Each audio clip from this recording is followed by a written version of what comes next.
박 대통령 탄핵과 동시에 법치가 무너졌다. 가짜 뉴스 때려잡기는 우파 유튜브 괴멸시키기. 이제 낮과 밤의 일교차가 심해졌습니다. 신체 보온을 위해 옷을 두텁게 입으시고 특별히 감기에 주의하세요. 흔히 가짜 뉴스라고 하면 크게 두 종류로 나눌 수 있습니다. 거짓말로 정부를 흠집내기 위한 목적의 가짜 뉴스와 국정 운영을 부풀리고 뻥튀기 해서 국민에게 전달하는 정부 주도형 가짜 뉴스입니다. 민주주의는 국민에게 올바른 정보를 제공하는데 정부가 최선을 다해야 합니다. 과거 세월호 해상 사고 당시 정부가 여러 차례 사건의 원인을 발표했지만 수구골통 좌파들은 합리적 의혹 제기라는 이유를 내세워 숱한 거짓 루머를 만들어 정치적 선동질을 일삼았습니다. 좌파들의 요구대로 국민 혈세를 투입하여 세월호 특조위를 만들었지만 그들이 사건 원인으로 밝혀낸 것은 아무것도 없습니다. 문재인 좌파 정권이 정부 주도형으로 가짜 뉴스를 잡겠다고 난리입니다. 이에 대한 속셈은 뻔합니다. 돈 사용해가며 국정운용 홍보질 해대니 당연히 뻥튀기하고 부풀리기 해서 정부를 찬양하는 가짜 뉴스에 대해서는 아주 대놓고 관대할 것입니다. 반대로 문재인 좌파 정권의 잘못된 국정운영 행위에 대해 비판하는 세력들에게는 무슨 빌미를 만들어서라도 옥죄려고 할 게 뻔합니다. 예시를 제공해 볼까요? 지난 8월 21일 조원진 애국당 대표가 민감용 경찰청장을 상대로 집회 도중 사망한 백남기 농민 수사 태도와 달리 우파 집회에서 다수의 사상자가 발생한 사건에 대해서는 수사를 흐지부지 끝낸 수사의 형평성에 대해 추궁하는 장면입니다. 민감용 경찰청장이 한 줌 의혹 없이 공평하게 수사를 했다면 조원진 대표의 추궁에 꿀먹은 벙어리 마냥 눈동자만 굴리고 있었을까요? 3월 10일 날 경찰의 과잉 대응에 의해서 헌법재판소 앞에서 몇 사람이 죽었습니까? 경찰의 과잉 대응은 이라고 자, 제가 말씀드릴게요. 우선 경찰 전남 소속 경찰차 소음차에 스피커가 떨어져서 바로 한 사람이 그 자리에 직사했습니다. 네. 그 자리에 돌아가셨어요. 예, 그렇지만 떨어진 것이 자, 그 떨어진 결과가 버스가 흔들렸다. 보십시오. 지금까지 집회할 때 민노총 집회, 기타 과경 집회할 때 버스 흔드는 정도가 뒤집어져도 안 무너졌잖아요. 그런데 그게 나사가 흔들흔들거리고 있었다는 거예요. 그 버스가 몇 번 밀었다 해가지고 넘어진 것도 밀었다 해가지고 그게 떨어졌는데 아무런 그게 없어요. 그 다음에 제가 말씀드릴게요. 자, 그날 몇 사람 죽었습니까? 그 앞에 그 버스가 흔들린 게 아니고요. 그 버스로 해서 차벽을 제가 물을게요. 몇 사람 죽었습니까? 그날? 4분 돌아가셨어요. 4분 돌아가시고 네. 소방청장님, 그 다음에 경찰 구급차로 10분 정도가 실려갔어요. 그분들의 생사가 없단 말이에요. 대한민국의 집회 사상 가장 많은 분이 그 자리에서 4분이 돌아가셨어요. 그 자리에서 그것도 그 사람들이 돌을 던지고 화염병을 던지고 쇠파이프를 던 게 아닙니다. 자, 이 상황에서 여기에 대한 진상조사를 했냐는 거야. 한번 보세요. 이게 대한민국이에요. 그 현장에서 4분이 돌아가신 겁니다. 자, 그런데 경찰에 대한 징계한 사람이 있었습니까? 경찰의 과잉 진압이라는 게 차벽을 세우고, 그죠? 뒤에서는 사람이 몰려오는데 차벽을 세우고 사람을 밀어 제끼니까 다 어떤 상황이 됐습니까? 구급차 실려간 사람이 10사람이 행방이 없어요, 지금. 이것이 그냥 역사적으로 묻혀가 넘어갈 것 같습니까? 대한민국 집회사상 가장 많은 분이 그 자리에서 돌아가셨어요. 이걸 묻고 그냥 간다고 묻혀지겠습니까? 의원님, 그 부분에 대해서는 수사가 다 이루어져 가지고요. 수사가 이루어진 거 제가 수사 기록하고 있습니다. 이거요, 이런 식으로 사람이 현장에서 4분이 돌아가셨는데 이런 식으로 이게 얘기가 되는 소리입니까? 현장 책임자 아무런 문책 없고 차벽 세운 책임자 문책 없고 이거를 그냥 여러분들이 지금 이 상황이니까 그냥 넘어간다고 보십니까? 여러분, 평화 집회를 하는데 물론 그분들 중에서 일반 우리 과격 집회보다는 조금 많이 떨어지지만 약간 과격하게 한 사람이 있어요. 그따위가 쇠파이프를 들고 이런 분이 없습니다. 현장에서 4분이 돌아가셨어요. 이 현장, 이 사실을 국민들이 아십니까? 그리고 10분이 의식불명으로 실려갔어요. 여기에 대한 결과가 한 번이라도 경찰이 발표했냐 말이에요.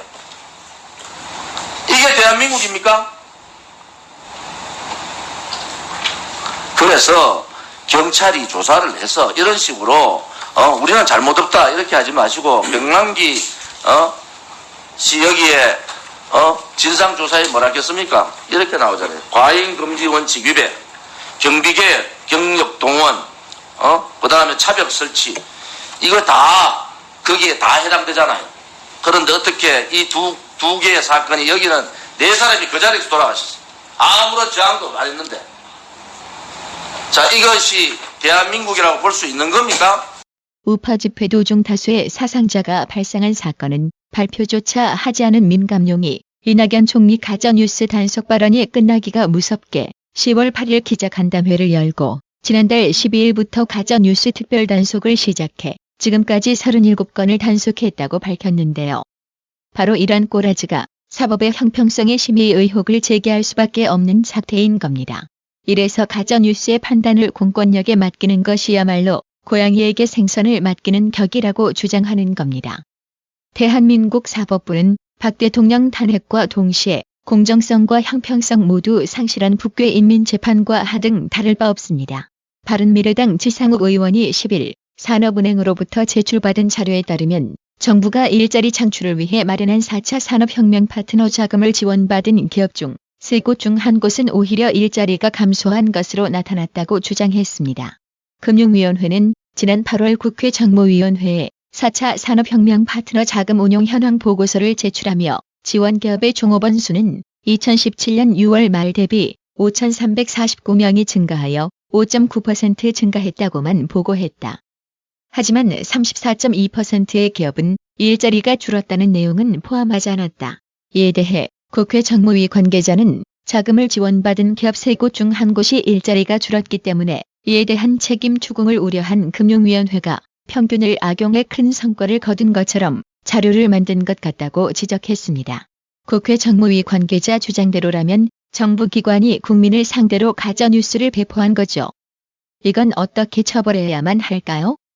국민혈세 지원받지 않는 유튜브 미디어 1인 방송도 처벌하겠다는 문재인 좌파 정권.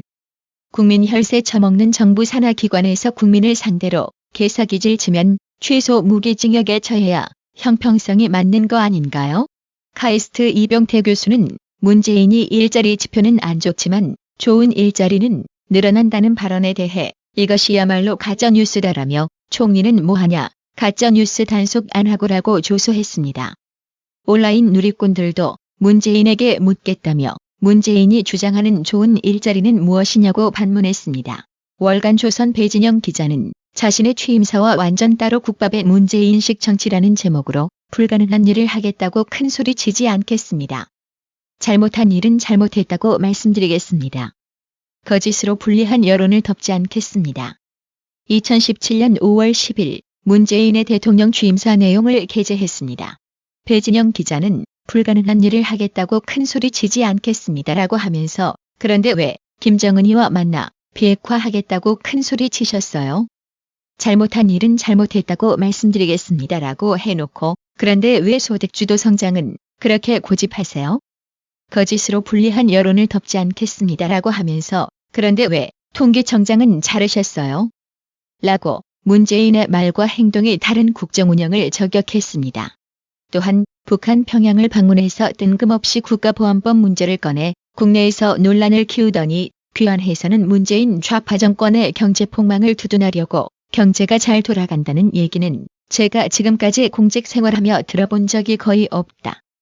라고 어이상실 발언을 한 이해찬 민주당 대표를 겨냥해 배진영 기자는 당신이 공직 생활한 게 주로 김영삼, 김대중, 노무현, 문재인 때니까 그렇지.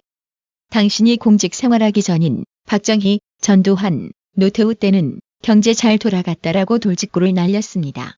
이어 배진영 기자는 이해찬의 커밍아웃이라며 이해찬 북측 인사들과 만난 자리에서 우리가 정권을 뺏기면 못하기 때문에 제가 살아있는 한 정권을 절대 안 뺏기게 단단히 마음 먹고 있다. 자기들이 저질러 놓은 폐악이 하도 많아서 후일 정권을 잃고 법적 단죄를 받느니 북한 공산 집단과 손잡고서라도 정권을 안 내놓겠다는 선언이다. 자기들이 대한민국보다는 조선민주주의 인민공화국을 더 가깝게 생각한다는 커밍아웃이기도 하더라고 꼬집었습니다. 김진태 의원 역시 국감 보고를 통해 이낙연 총리가 민간인 7명에게 연설문을 대신 작성하게 하고 그 대가로 혈세 2,500만 원을 지급했습니다. 오늘 국정감사에서 총리 비서실장이 인정했습니다. 이건 민간인들의 국정농단 사건입니다. 최서원이 드레스된 연설문 수정했다고 대통령 탄핵까지 했는데 이번 건과 뭐가 다른가요? 자, 이제 이낙연 총리가 답변해야 할 차례입니다. 특검을 할지 국정조사를 할지라고 문재인 좌파 정권의 모렴치한 이중성을 적시했습니다.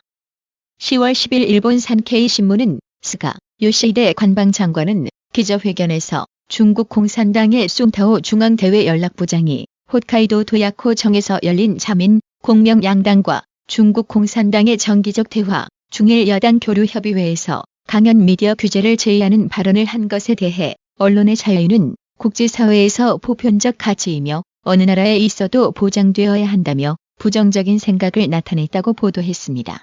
입만 열면 민주화 타령질하던 문재인 좌파 정권과 수국골통 좌파 정치 세력들이 일본보다 더 후진적인 민주주의 지수를 보여주고 있는 대목입니다.